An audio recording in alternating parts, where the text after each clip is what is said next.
Hi guys, what's up? This is Norwegian Black Cult, and I was not planning to make a video in March because basically my initial thoughts were that Estonia will be in quarantine on a lockdown, and it actually happened. Estonia is now on quarantine. Everything is completely closed. So as the title of the video suggests, I got some stuff from my local record stores and record shops as well before the quarantine happened, like 2 days before it happened. I actually went out with my wife because we knew the stuff was going to be closed, and we got some presents for the kids, presents for ourselves. So basically just got some stuff, went to some bars, and I popped in some record shops as well. We don't have any special beer tonight because it's middle of the week. As you can see, it's a bit dark outside, but I'm still gonna use the natural light. So yeah, we're drinking Khrushchev's today, pretty good Czech lager. I have to work tomorrow, so just one simple beer. Okay, so the video has a theme, as you might have read in the title. Yeah, just a simple Khrushchev. The theme is Lost Gems, so I'm very surprised that my local store had those albums, because usually they don't have any albums like this. They only have big black metal bands like Immortal, Burzum, Mayhem, Dark Throne.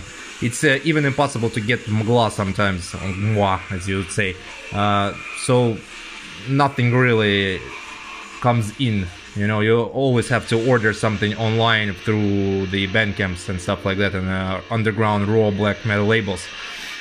So yeah, we're going to talk about Lost Gems. What does it mean?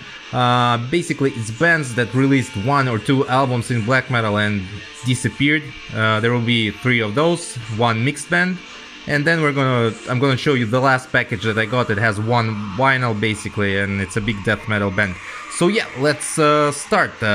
So the first one is, I'm not sure exactly how to pronounce this band, but Fleurety. Fleurety are a band from Norway. They have been active in the black metal scene through 1991 to about 1995 when this was released. They only had 2 demos prior to this album, and this is the full length.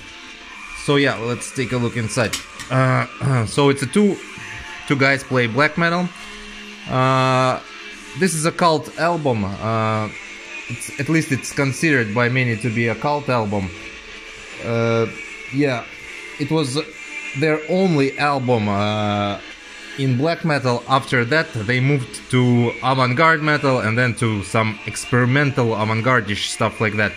So yeah, let's take a look inside. So both members are featured here. Just a simple layout, lyrics, thank yous, and stuff like that. It's a notorious album in a way that it basically predicted that black metal will evolve into avant-garde black metal. So there will be a style like that called avant-garde black metal. For its time, released in 1995, it basically was something that people were kind of, you know, afraid of. They didn't look into it. It might be, you may compare it to Beherit's first album, you know. It was something new, but it was not for that time. So the CD itself, why it's relevant now? As you can see, that Peaceful actually re-released this album for some reason. Overall, what can I say? It actually deserves its cult status, even though the band doesn't have anything to do anymore with black metal. So yeah, like I said, it pushes boundaries into the avant-garde style, a bit of psychedelic, hypnotic, trance-like riffs. Parts feel like doom metal. Other parts feel like full black metal. They just like, it transitions from doom and then bam, it goes to complete blast beats and complete hell. Interesting thing is that there is also a female vocalist here who was a pop singer in some Norwegian band, and they brought her here. She does the vocals. The vocals by the main guys go from Burzum-like vocals to whispering vocals. Sometimes it touches on depressive themes. So yeah, overall, it's a very, very solid, interesting album for 1995 that was way ahead of its time. And of course, I forgot to mention the album name as it's written here. So, Fleurety Mintit Skal komme, which means my time must come, or my time will come in Norwegian. Of course, it came with a Peaceville hype sticker, and let's see what the hype sticker actually says, because I have it here. As you can see, the cult 1995 studio debut of avant-garde boundary-pushing black metal band. Basically, it's exactly how I would describe it. It's absolutely a masterpiece, and it's absolutely a forgotten masterpiece. Lost classics, like I said. If you have an opportunity, check it out. Fleurety, Min Tit Skal komme. Yeah, let's open it one more time. It's better to see the title here. Absolutely amazing early days Norwegian black metal. Alright, let's sip of this. Cheers, guys. Just a straightforward lager. But anyway, that's not what we're here about. We're here about to talk about black metal. So the next one we have is a very interesting album. It's this one. Again, I was very surprised that the local store had this one as well. Like I said, we have a really serious problem with you know, getting any black metal into the local stores. But anyway, this is Dawn, Slaughter Sun. Yeah, and this is a Swedish melodic black metal. So the band itself was formed in 1986 of all the times. It's pretty long-running band. It used to be, or it is now. It's very hard to say. I'll explain why. So they started in 1986 by doing death metal. In fact, most of their albums, as I understood, were death metal prior to this one and the previous one. As you can see, very interesting cover. Atomic bomb exploding. I'm sorry if it's a bit dark, but I'll have to go with this lighting right now, because if I put on the main lights, it's gonna glare like a motherfucker. So yeah, very beautiful cover. Atomic bomb exploding. Band's logo on the back, as we can see. Inside, we can see how the guys look. So basically, they did death metal all the time, and then they moved to black metal and they mixed it with death metal, so it came out to be, some people say it's melodic black death metal, but I feel more it's straightforward melodic black metal. And actually, when they started doing melodic black metal, it turned out to be really, really fantastic. Again, the guys here. It's one of the cult albums that is not many people talk about it. It's forgotten by many people, and the band is forgotten. They haven't done a single album after they released this one in 1998. So yeah, they released Slaughter Sun, Crown of the what's it called? Triarchy. Yeah. Musically, very fantastic, epic, very fast black metal. It's that kind of melodic black metal that grabs you by the balls and holds you. You know, like people say, you either love melodic black metal or you hate melodic black metal. This one is the one that you will love. I highly recommend you to check this band out. It's just unbelievable. From the first track till the last track, immediately when you turn this on, you can feel that this is something special. Grandiose, big, cold. The songs are similar. It follows the same structure, flows organically and perfectly into each song. There is a very interesting guitar solo passage there, like instrumental. It feels very epic. It's called To Achieve the Ancestral Power. So the whole thing is just amazing. There were talks, I've seen it on the forums, that the band actually wrote on YouTube one time in the comments to the song that, oh, we're working on the new album and stuff like that. But it was 5 years ago, yeah, and they haven't done anything from that time. But like I said, if you're gonna listen to this one, it will blow your mind how amazing and how solid this is. I'm guessing that there might be a reason why they haven't done an album, is actually because it would be very, very hard to top this album. It's like monumental, colossal, and it would be even really, really hard to come close to it, you know, to fail just a little bit, because this one is so great.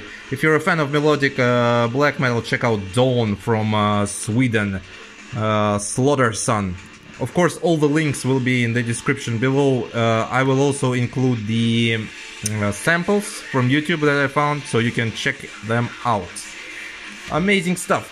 Okay, I hope your quarantine or whatever, or lockdown, if you are in one, is doing better than mine, because I think we are in it till May probably. So cheers.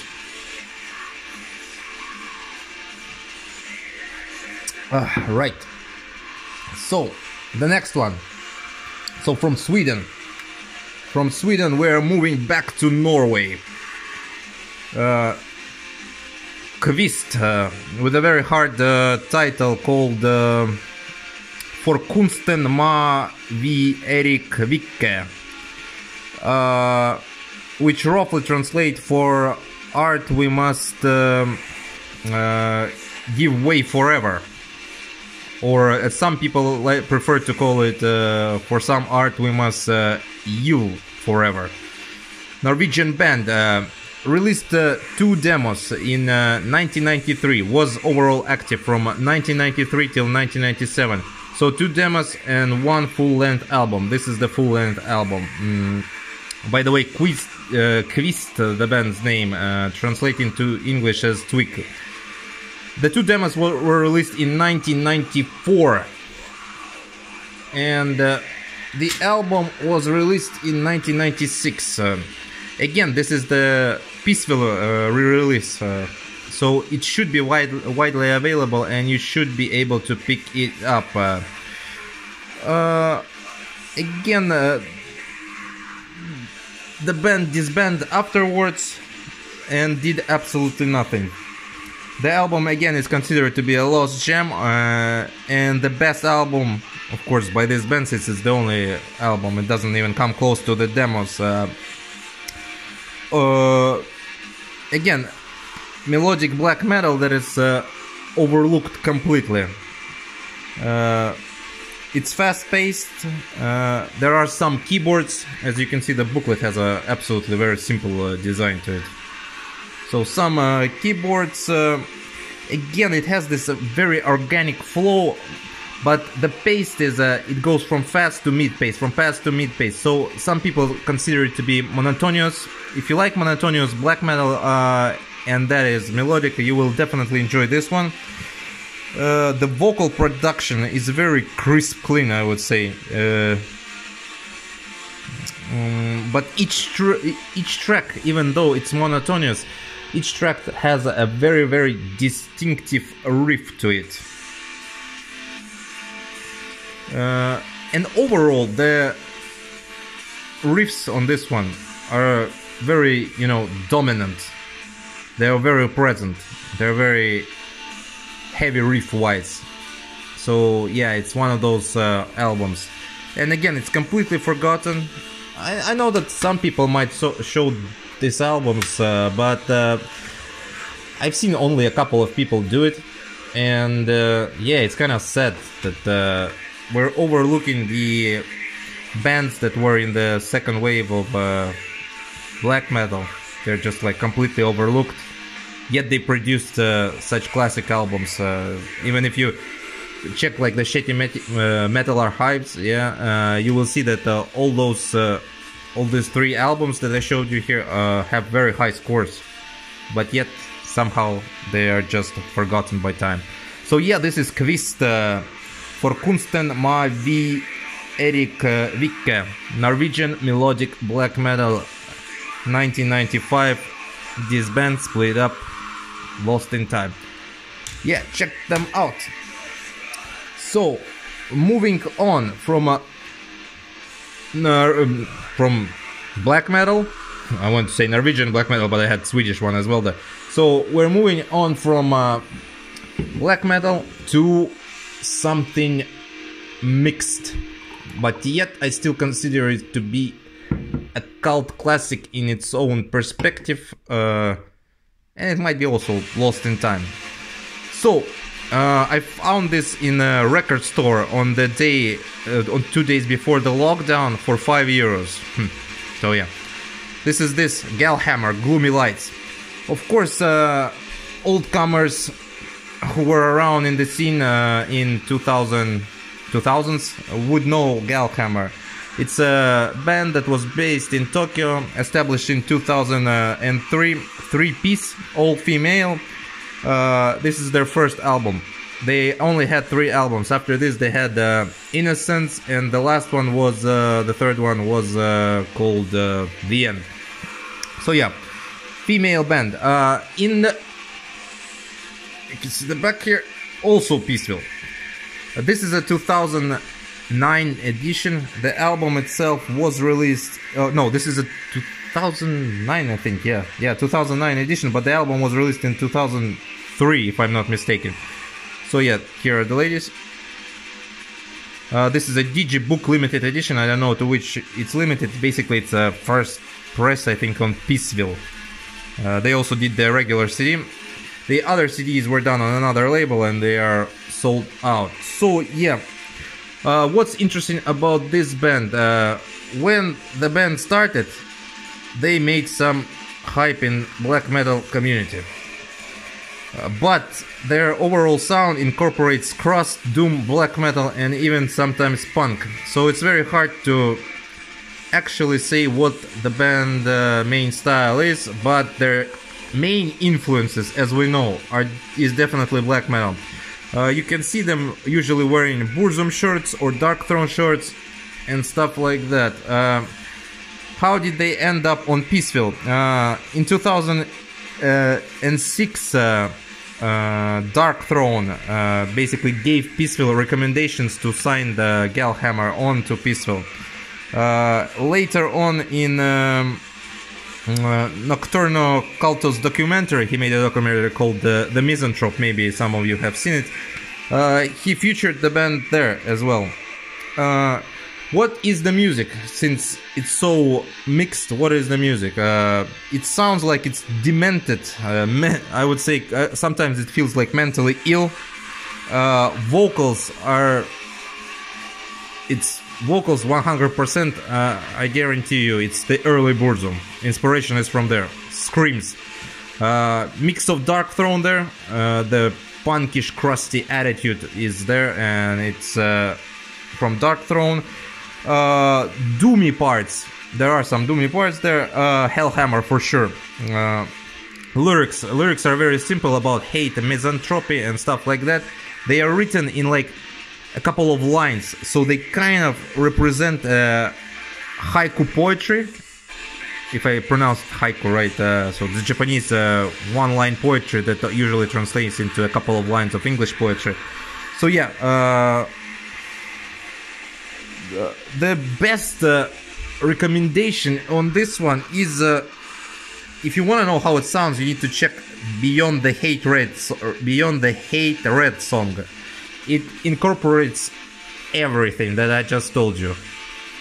Burzum vocals, Dark Throne music, attitude, some slower parts that resemble Hellhammer. Yeah. There's even a hint of psychedelic doom here, I would say. Again, one of those releases that made a lot of hype. The band actually went on a European tour with Mayhem, and then they kind of started to fade, you know, kind of went out. I didn't really... Innocence and The End, the last two albums, they weren't really my thing. But this one I've been wanting to pick up for a long time, and I was really surprised that when I came to shop, bam, there it was, for €5. So yeah, this is Gallhammer, Gloomy Lights from Japan, a mix of crust, punk, black metal and doom. One of those, again, cult albums by the band that's on hiatus, but has released nothing for years. Yeah, check it out if you like this kind of music. Okay, so it's getting darker and darker, but we are about to finish. So hope you enjoyed it, and hope you will find something you actually like and you haven't heard before. Cheers. Okay, so we are going forward. We have one more record. Okay, it's this one. I made an order through Nuclear Blast and it came in. So this is of course Cattle Decapitation, with a very hard album title, The Anthropocene Extinction, released in 2015. Considered by many to be their cult classic album. We are already moving away from the part of the lost forgotten classic. This is a new one. The band still exists and it's absolutely amazing. Cattle Decapitation was established in USA. Of course, they play death grindcore mix. I can guarantee you one thing: I am not into Cattle Decapitation at all. Yeah, I know, it's kind of weird that I'm showing you this album and I'm saying that I'm not into Cattle Decapitation. So my thing with Cattle Decapitation is my friends asked me to listen to all their albums before this one, and I didn't like them. I listened to each album at least 3 times. I did not like them at all. Then this came out. My friend said, you gotta listen to this one. It actually comes on a on a gatefold, yeah. You gotta listen to this one, you'll definitely enjoy it. So, it's just a regular black edition from the Nuclear Blast shop, there's nothing special about it. It comes with a oversized poster. I'm not gonna be able to show you it, it's absolutely the same as the cover of this. It's oversized and the quality of paper is actually quite shitty. One wrong move and it's gonna tear apart. So yeah, my friend asked me to listen to this one. I did listen to it and I absolutely fucking loved this. It's so unconventional. There's like screams, growls. The vocalist does a perfect mix of vocals. Like, they're so unique. Sometimes I thought they had a female vocalist because, like I said, I'm not into death metal really. So I thought that there were like 2 vocalists here, which is of course not true. There's one guy, he does the screams and high-pitched screams and growls. Yeah, it's very animalistic vocals, I would say. I would describe them like so. The whole album is like all over the place. It's raw, not raw, it's... I'm taking raw from black metal. In death metal, it's brutal, it's aggressive, it's right in your face. Also, I can describe it maybe as twisted and sick. Of course, Cattle Decapitation are known for their views on animal liberation and extinction of maybe humans, and how humans are shitty and how we're destroying the planet and stuff like that. They're known for that kind of views, and I must say that my favorite song is from this album, Clandestine Ways, Crocodile Road. So this song is actually about, if some of you don't know, crocodile is a drug that you can make in basically you need to buy a couple of ingredients in a drugstore, which is legal to buy, and then you mix them and you get this drug called crocodile on slang, but in real life it's called desomorphine. So what does desomorphine do? Why is it called crocodile rot? So basically what it does is it rots your flesh away from your bones. So when you shoot up, there will be like the bone will come up and the flesh will rot near the bone. It's I don't know why people do it. I watched a documentary the other day about it, and it actually was connected. The rise of this was in 2008, 2011 in post-Soviet Union countries especially, because suddenly heroin went up in prices, and the junkies they started to use this one. And they had like a guy there in this documentary. He was laughing and saying like, yeah, well, we had like an inside joke. If you start using crocodile, basically you're 1 foot in the grave. And another joke was that the heroin addicts are more healthier than the, you know, healthier people than the guys who are using crocodile rod. So it's like terrific. I don't understand why people do it. It's just mind-blowing. If you search Google for images, you'll know what I mean. Basically a real-life rotting corpse. Yeah, this is a fantastic album. I adore it. I love it. Absolutely amazing. Then they came out with what was their last album called? Death Atlas or Atlas of Death. I'm sorry, I don't remember the last album, but the last album came out, and again, I did not enjoy it. So yeah, this is Cannibal Corpse, Anthropocene Extinction, Nuclear Blast, released a regular black vinyl. Okay, one last quick vinyl before it gets too dark. A second-hand pickup, just for fun. It's this one. Johann Sebastian Bach. Yeah, I know, not the black metal you were expecting, but still, I'm not gonna blow smoke up your ass and tell you that, oh fuck, I'm into classical music. My wife is. She likes that stuff more than me, but I do like to buy classical records for 4 euros. This was 4 euros, you know, with famous compositions. All right, I don't know from which country this is. It doesn't have any labels on it, doesn't have the date, but this is the track name. I'll put the track name in the description below. You all know it, you all heard it, definitely. It's the one by the organ, you know, he plays it on the organ. Very amazing track. So yeah, I got this with Gallhammer, and this was 4 euros. A pretty good pickup. We also wanted to buy Vivaldi, but the ones they had, Vivaldi didn't have his famous four-season composition. So a little bit about Bach. I actually know a little bit about Bach.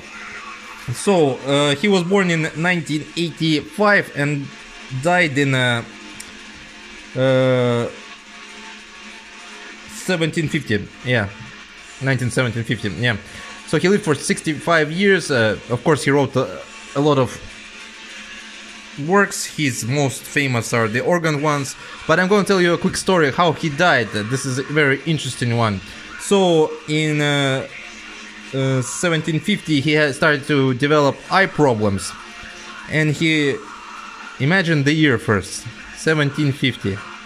And a guy came to him and said he can do an eye surgery in that year. So the guy was called John Taylor. 3 months after the surgery, Bach died from complications. The guy is widely regarded, this John Taylor, as a charlatan. Of course, he was a charlatan, and he actually blinded hundreds and hundreds of people. I think there's a wiki page by this guy, for this guy, so you can read his story. It's pretty amazing. So yeah, Bach, great stuff. Check him out. Yeah, guys. So this is it. This was really unplanned. I'm sorry if it was a bit dark. Usually, all my videos are in the day. It's 6 o'clock right now. It's a Baltic country, and it gets dark really fast, even in March. So yeah, like I said, an unplanned update. I hope you enjoy it. I hope you don't mind the lights. I hope you are doing well. I hope I will see you in April or May without the quarantine. And I'm gonna have a big update for you again. A lot of stuff is coming in. So yeah, thanks, cheers. Stay black metal. See you.